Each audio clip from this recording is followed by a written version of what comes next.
काय चिकित्सा पेपर 1 में पार्ट 1 का पहला टॉपिक था जो हम लोगों ने पढ़ा काय चिकित्सा। तो काय और काय चिकित्सा हम पढ़ चुके हैं। अब काय चिकित्सा पढ़ना है। तो काय चिकित्सा में हमें क्या पढ़ना है? डेफिनेशन ऑफ काय चिकित्सा, सिर्फ इसकी परिभाषा पढ़नी है। तो हम स्टार्ट करेंगे काय चिकित्सा। तो अब हम स्टार्ट करेंगे काय चिकित्सा। तो डेफिनेशन, परिभाषा, सबसे पहले काय और चिकित्सा दो शब्द से बना है। तो काय में हम पढ़ चुके हैं, काय किसे कहेंगे? शरीर, देह, बॉडी। और चिकित्सा कहेंगे किसे? ट्रीटमेंट, मैनेजमेंट को।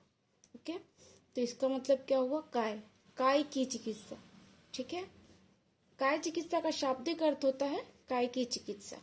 अब इसमें दो श्लोक डाल देंगे। कायस्यांतर अग्निश चिकित्सा, कायस्यांतर अग्निश चिकित्सा, काय चिकित्सा इति कायस्य, काय चिकित्सा इति कायस्य, अंतर अग्निश चिकित्सा, अंतर अग्निश चिकित्सा, अंतर अग्निश चिकित्सा। कायस्य अंतर है, कायस्य अंतर है, ये सेम ही रहेगा पहला श्लोक। तो इसमें क्या जोड़ देंगे? काय चिकित्सा इति। ठीक है, अब काय चिकित्सा है क्या? काय चिकित्सा आयुर्वेद के 8 अंगों में सबसे पहला अंग कौन सा है? काय चिकित्सा है। इसको प्रधान अंग माना गया है। क्यों माना गया प्रधान अंग? क्योंकि आयुर्वेद के अन्य अंग भी किसी न किसी रूप में काय चिकित्सा पर आश्रित है, इसलिए इसको प्रधान अंग माना गया। तो 8 अंग कौन कौन से हैं? काय चिकित्सा शल्य तंत्र, शलाक्य तंत्र, कौमार भृत्य, अगत तंत्र, भूत विद्या, रसायन तंत्र, वाजीकरण।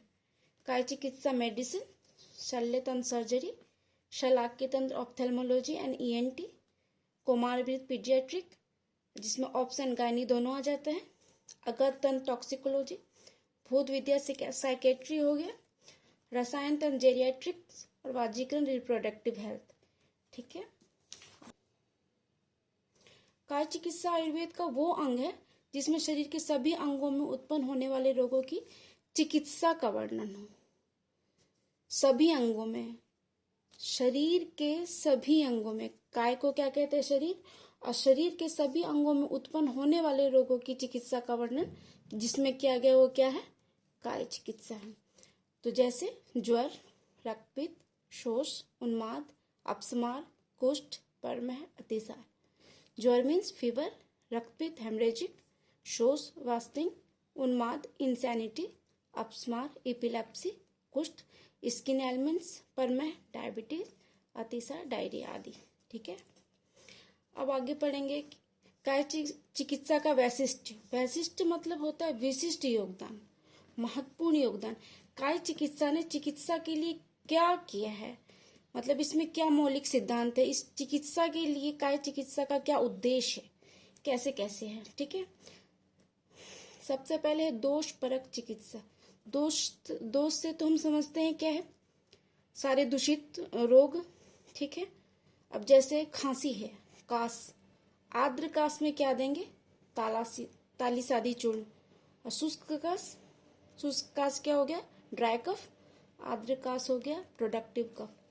शुष्क कास में हम क्या देंगे? शीतोपलादी चूर्ण। तो अलग अलग रोग में अलग अलग चिकित्सा बताई गई है। ठीक है, अब देखेंगे व्यक्ति परक चिकित्सा। व्यक्ति परक चिकित्सा में क्या है? प्रकृति, विकृति, वय, देश, काल, सब प्रत्येक व्यक्ति का अलग अलग होती है, सब व्यक्ति का सेम नहीं होता है। प्रति पुरुष अलग अलग औषध योगों की कल्पना। जैसे किसी भी मनुष्य की प्रकृति, उसकी विकृति, वय, उसका एज, देश, काल, उसको देखते हुए उसकी चिकित्सा करेंगे। एक ही दवा सभी में नहीं चलाएंगे। ठीक है, अब आगे देंगे निदान परिवर्जन चिकित्सा। तो निदान का मतलब ही होता है कारण। तो कारणों का परित्याग, किस तरह से कारणों को परित्याग करके मूल रूप तक, मूल जड़ तक कैसे पहुंचा जाता है, इसका एक ये सिद्धांत है। ठीक है, अब आगे देखेंगे रोगी रोग परीक्षा। दो तरह का है, रोग एवं रोगी। तो रोग परीक्षा हम पंच निदान से करेंगे। निदान, पूर्व रूप, रूप, उपशम, संप्राप्ति, जो हम लोगों ने रोग विज्ञान में बहुत अच्छे से पढ़ा है।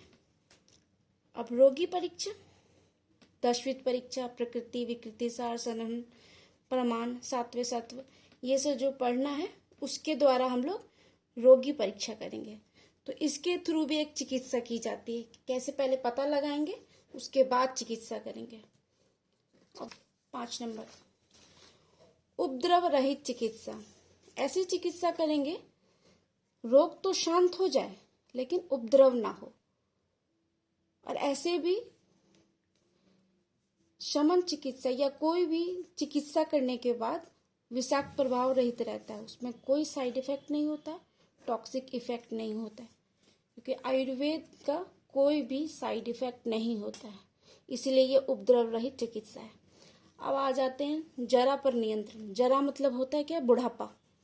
बुढ़ापा पर कैसे नियंत्रण करना है कि वो आए ही ना।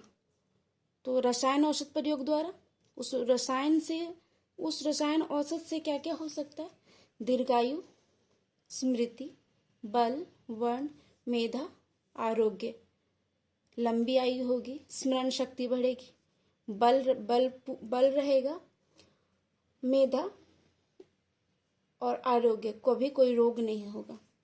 ठीक है। सेकंड क्या होता है, ओपीडी आईपीडी, वाततपिक व कुटी प्रावेशिक। इसके थ्रू बल, वर्ण, स्मृति, आध्यात्मिक ज्ञान देंगे रोगी को। जो रोगी आएंगे उसको इस तरह से बल, वर्ण, स्मृति मतलब एक्टिव, आध्यात्मिक ज्ञान देंगे। जरा पर नियंत्रण का एक ये भी उद्देश्य है। उसके बाद विधि पूर्वक सेवन करने वाक सिद्धि युक्त।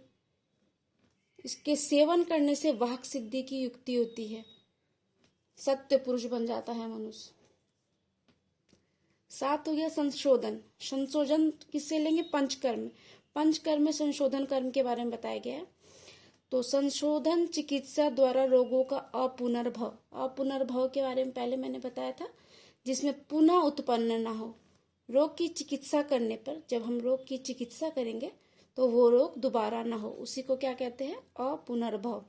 तो इसके लिए, इसके द्वारा जो संशोधन पंचकर्मों का मतलब शोधन, शुद्धिकरण, कुपित हुए दोषों को बाहर कर देने के बाद पुनः उत्पन्न होने की संभावना नहीं रहती, वो क्या है, संशोधन चिकित्सा। ठीक है। अब आगे देखेंगे काष्ठ औषधि प्रयोग। इसमें काय चिकित्सा ने क्या किया है, काष्ठ औषधि हम लोगों ने द्रवगुण में पढ़ा है कि काष्ठ औषधि का किस भाग का प्रयोग करेंगे, किस स्थान से लेंगे, किस ऋतु में लेंगे और किस समय लेंगे, उसको कैसे एकत्र करेंगे, मतलब किस भाग से कौन सा भाग यूज करेंगे, फल, पत्र, पुष्प क्या यूज करेंगे उस औषधि का, किस स्थान से लेंगे, किस ऋतु से लेंगे और किस समय लेंगे। जैसे तेज पत्र का पत्ता यूज होता है और कुछ भी उसमें यूज नहीं होता। आमलकी का क्या यूज करते हैं, फल। विडंग का बीज यूज करते हैं और नागकेशर का पुंकेसर। इस तरह इन सब का चयन करके औषध निर्माण किया जाता है। अब औषध निर्माण कैसे करते हैं, चयन करके पंचविध कषाय कल्पना के आधार पे। ये हम लोगों ने रस शास्त्र में पढ़ा है, बहुत अच्छे से पढ़ा है सेकेंड ईयर में। पंचविध कषाय कल्पना कैसे करेंगे, कैसे स्वरस, कल्क, श्रीत, शीत, फांट कषाय के रूप में काष्ठ औषधियों का प्रयोग करेंगे। ठीक है। अब रसौषधि, रसौषधि प्रयोग कैसे करें, तो रस से समझ में आ रहा है, हम लोगों ने रस शास्त्र में पढ़ा था, पारद, महारस, उपरस, साधारण रस, रत्न, उपरत्न, धातु, उपधातु, विष, उपविष एवं सुधावर्ग का प्रयोग। ये सब कुछ हमने बहुत अच्छे से पढ़ा है किसमें, रस शास्त्र में। तो इस रसौषधि का प्रयोग कैसे किया, डायरेक्ट हम पारद या महारस को नहीं यूज कर सकते या रत्न को नहीं यूज कर सकते जब तक उसका शोधन और मारण नहीं करेंगे, शुद्धिकरण नहीं करेंगे, वो औषधि यूज करने लायक नहीं है, प्रयोग करने लायक नहीं है। तो इसका एक एम ये है कि रसौषधि का प्रयोग कैसे करें, शोधन मारण द्वारा औषध योग के रूप में रसौषधि प्रयोग। ठीक है। अब आ जाते हैं वाजीकरण चिकित्सा। वाजीकरण चिकित्सा को मौलिक चिकित्सा भी कहते हैं। तो इसमें सबसे पहले अल्प, दुष्ट, क्षीण एवं शुष्क वीर्य, ओलिगो एस्थेनोजुगोस्पर्मिया, इस पे फोकस किया जाता है, इसकी चिकित्सा की जाती है। जैसे वीर्य की पुष्टि, शोधन, वृद्धि और उत्पत्ति। सबसे पहला है वाजीकरण का, कि इस अल्प, दुष्ट, क्षीण एवं शुष्क वीर्य को वो सही करता है। वीर्य की पुष्टि करता है, शोधन करता है, वृद्धि करता है और उत्पत्ति करता है। दूसरा उसका आ जाता है स्वस्थ लोगों में मैथुन के समय हर्ष बढ़ाने के लिए उपाय किया जाता है, वाजीकरण चिकित्सा। ठीक है, अब आ जाते हैं पथ्य अपथ्य चिकित्सा। तो पथ्य अपथ्य में ही दो वर्ड है, पथ्य और अपथ्य। पथ्य अपथ्य में आचार्य लोलिम्बराज ने बताया, बोला है, उन्होंने 2 क्वेश्चन किया है। पहला क्वेश्चन, यदि रोगी पथ्य सेवन कर रहा है तो औषध सेवन की क्या आवश्यकता, ये क्वेश्चन मार्क लगता है। दूसरा, यदि अपथ्य सेवन कर रहा है तो भी औषध सेवन से क्या लाभ।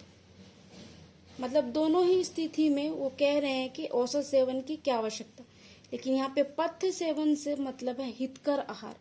अगर हम ऐसा आहार ले रहे हैं जो हमारे शरीर के लिए हितकर है, वो कोई भी बीमारी उत्पन्न नहीं कर रहा है, तो वो औषध सेवन की जरूरत ही नहीं पड़ेगी, क्योंकि बीमारी ही नहीं होगी।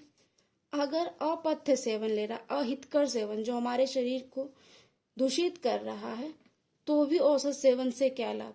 क्योंकि जब हम दवा लेंगे तो वो तत्काल ठीक होगा, लेकिन वो ठीक नहीं होगा क्योंकि हम अहितकर सेवन ले रहे हैं। जब तक इसको नहीं छोड़ेंगे तब तक बीमारी ठीक नहीं होगी।